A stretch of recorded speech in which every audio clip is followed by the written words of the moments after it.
How Microplastics Can Damage Our Well-Being by Professor Nigel MacLennan. What are microplastics? How can they impact our health and well-being? What are the problems most commonly caused by or worsened by microplastics? What can you do to protect your well-being from microplastics? Microplastics are tiny fragments of plastic, 5 millimeters in size, or indeed much less. Some are so small as to be invisible to the naked eye. In large volumes, microplastics can appear as dust. Microplastics come in many forms and from several sources. They can be primary microplastics, those that are deliberately designed to be tiny. For instance, the microbeads in cosmetics. Yes, you read correctly. There are microplastics inside cosmetics. Primary microplastics also come from the plastic fibers of synthetic fabrics used in clothing. Secondary microplastics are those that are the result of larger plastic items breaking down and breaking apart. They include plastic containers of all shapes and sizes, plastic wrapping, plastic bags, plastic bottles, plastic clothing, toys, phones, wiring, insulation. The list is endless. You are probably in immediate physical proximity to or in contact with something plastic at this moment. That item is a potential source of damaging microplastics in the near or not too distant future. What are the common sources of microplastics? Vehicle tires release microplastics as they wear. Many industrial processes release microplastics, some of which also have a smell.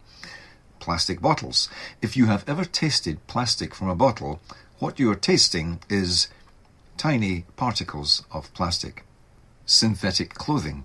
Every time they are rubbed, abrased or washed, they release microplastics.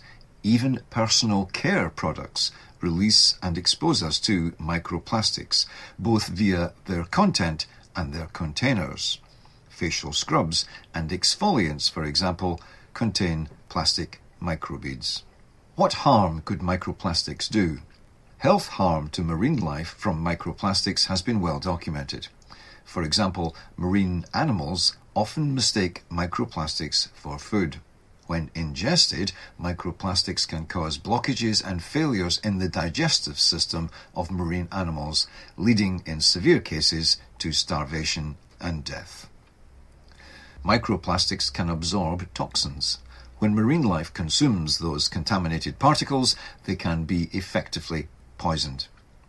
Reproductive success has been affected in several marine species, resulting in fewer and less viable eggs and sperm, which lowers the survival rate of hatched offspring.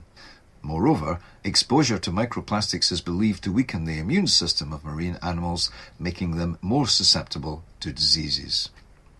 Some people are dismissive of the risks that microplastics impose on marine life. That may be less than wise. Why? Microplastics have a significant impact on plankton.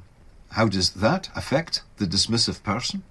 Plankton are at the base of the food chain. That means every predator in the food chain is potentially ingesting microplastic contaminated plankton. Since humans, including the skeptic, are the apex marine predators, if we eat any seafood, the chances are we are eating microplastics. Actual and potential harm to our well-being caused by microplastics. Gut blockages or tears. Through contaminated food and water, we can and do consume microplastics. The smallest of the microplastic particles may journey through the entire 9 meters of our digestive system without causing blockages or tears in the gut. Larger particles can and do cause blockages, impede digestion, and even cause tears. Chemical leaching. Chemical leaching is the name given to the process of chemicals leaking out of plastics and getting into a living creature, such as humans. There are several plastics that are known to leach, such as bisphenol A, BPA, and phthalates. Upon entering the body, their effects may be widespread at a cellular and systemic level. More on that later. Immune system overresponse and inflammation. It seems that the number of cases of autoimmune diseases has increased as environmental presence of microplastics has increased. Quite what is going on there is not known. It could be coincidence. Here is a plausible explanation. Some microplastics trigger an immune response. While the full picture of microplastics harm is still emerging, there is strong evidence that they at least can cause bloating, constipation, or diarrhea. Microplastics are a leading suspect in the rising incidence of inflammatory bowel disease, IBD. Microbiome disturbance. Our gut is the engine of our immune system, and microplastic problems induced there can cause profound problems elsewhere. For instance, blockages and tears can lead to inflammation, which in turn is linked to a wide range of serious health problems such as heart disease, diabetes, and autoimmune disorders. Since we don't know much about the workings of the microbiome, we have to consider that some or many plastics are disrupting the delicate balance of bacteria in our gut. To my knowledge, no plastics have ever been tested for the effects that they have on our gut microbiome before being approved for public use. If you know of any such tests, please contact me. If, as is widely suspected among many medical scientists, microplastics are harming our gut microbiome and thus our immune system, each of us could be damaging ourselves on an ongoing basis. To use that academic cliche, more research is required to understand what is going on. Metabolic problems. Since we know that microplastics can and do cause digestive problems, it will come as no surprise that they are highly implicated in impeding the body's ability to regulate metabolic processes. There is a growing body of research indicating that microplastics interfere in the regulation of hormones and blood sugar. Those are known risk factors for obesity, emerging insulin resistance, and ultimately type 2 diabetes mellitus. Since we still do not know how the body becomes insulin resistant to the level of diabetes, the presence of many microplastics adds yet more complexity in the attempts to solve the diabetes puzzle. Reproductive impairment. Some microplastics, specifically the leaching microplastics such as BPA, bisphenol A, are thought to be endocrine disruptors.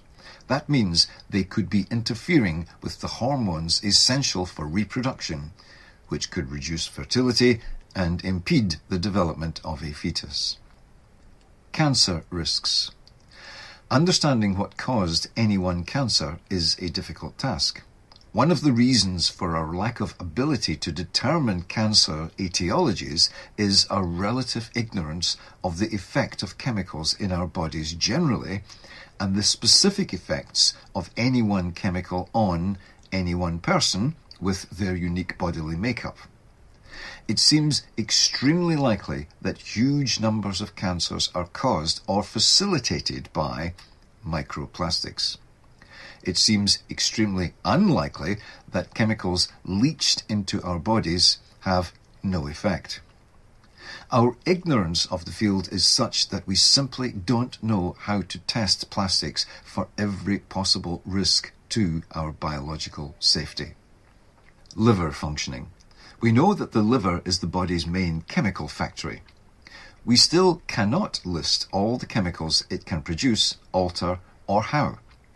Yet, we are exposing ourselves to chemicals of a wide variety, including microplastics, with, at best, only partial awareness of their biological effects. Given our ignorance, what can we do to protect our well-being from the actual and potentially toxic effects of microplastics and leaching plastics? The best we can do is to reduce our exposure to microplastics and minimize our exposure to single-use plastics. If plastic has a smell, that is because it is releasing chemicals into the environment. A common sense approach would be, if you can smell plastic, it may be leaching, and thus it would be wise to consider avoiding it. Perhaps the best first step is to raise our own awareness. Over the course of a week, take a mental or physical note of how many times you are exposed to plastics and how. Once you know the extent of your exposure and potential risk, you will be better placed to know how to reduce that risk.